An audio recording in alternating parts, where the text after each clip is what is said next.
All right, gentlemen, we have a large oak tree in the backyard that we've got to take down. The lady's concerned about the tree hitting the house or hitting the neighbor's house. You know, it's kind of close. It's close on the fence line. It's real tall, so we just need to be real careful about bringing it down. Lead over there to the right, it goes over the lanai quite a bit too. So yes, there's a large section that comes out this way that there's some plants in the backyard we're going to have to be real careful of. And I know y'all are real good at it, so let's get going and get it down. Really concerned about that small magnolia that lead grows over? Yes, we can't just damage the magnolia, or we can't damage the trees in the backyard. Got it. So let's head back there and get it taken care of.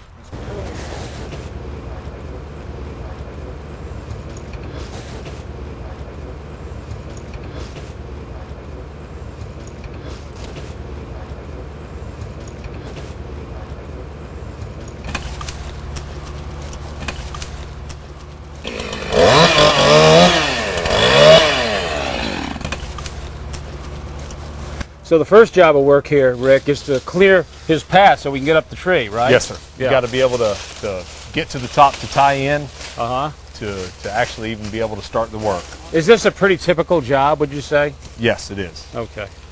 Is there a science to climbing these trees, Rick?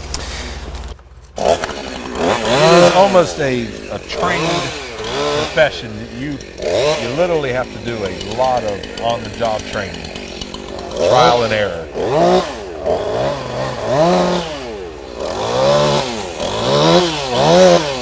Mary's been with me now 4 years and has been in the business on and off all his life. His father was in the tree business. Yeah, he was telling me off camera that he had an office job and he just didn't like it. He belongs up in the trees. That's what he said. He said, I'm a tree man, always been a tree man, third generation of tree men, and this is what he loves to do. He just loves to do it. Yeah. He sure does. And he is really good at it. Is speed important? Speed is important. Safety is the most important. Next is speed. And when the trees are full of vines, it makes it very difficult for your spikes to stick in, for you to be able to hold on to the tree as you're going up.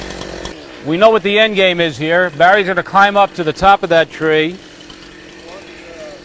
and he's going to start by cutting that big limb off there. Is that right?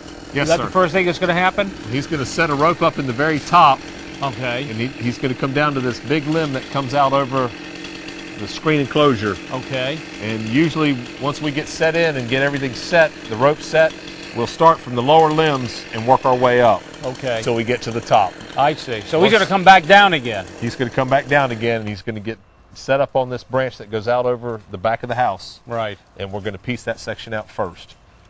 Okay, so now we see he's in the, he's just about at the top there. When will he begin his descent? Well, he's going to go up, he's going to set a rope in the very top of that tree. Okay. He'll have to work his way to the top.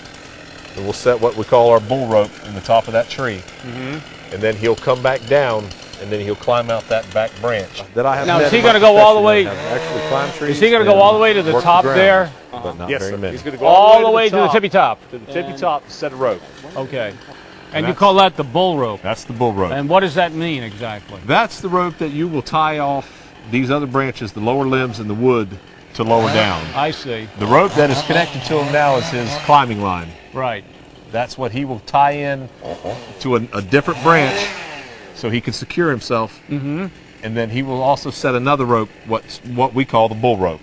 And that'll be the lowering line. Now I heard, and I don't know whether this is true or not, I heard that there are people in this business, and what they will do is they will go and get the insurance, pay the first payment on the insurance, the liability insurance and that they require to do this work, and then not follow up and make the next payments. Is that, have you heard anything about something like that? Unfortunately, yes, sir. That is true.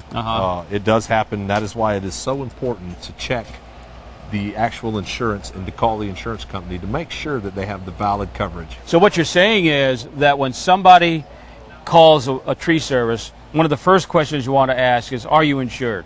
Yes. All right. but then you want to verify that. What's the verification process? The verification is to see a copy and to receive a copy of their insurance, and then call the broker. Call the broker Aha. and make sure that they have the coverage that they say they do.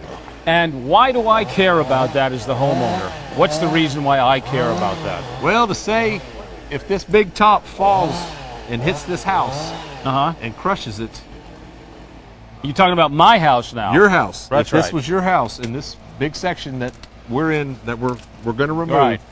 if a mistake happened and the tree fell through the house, you would want the company doing the job to be covered. So Yes. their insurance company will pay for And it, not my insurance company. not your homeowners. And now is this the bull rope that he's? This is the bull rope that This he's is the now. bull rope that he's setting in the tree. Okay. Now he's got to be careful that that bull rope is set on a branch that's going to be strong enough to handle everything. And Yes. Yeah. Yeah. Yes, sir. He has to be able to know where to set it and what weight, what size branch that he can cut that'll Right. hold the weight. He should have he'll be tying that on in a minute and cutting that one branch. They can at least get him lowering the branch down.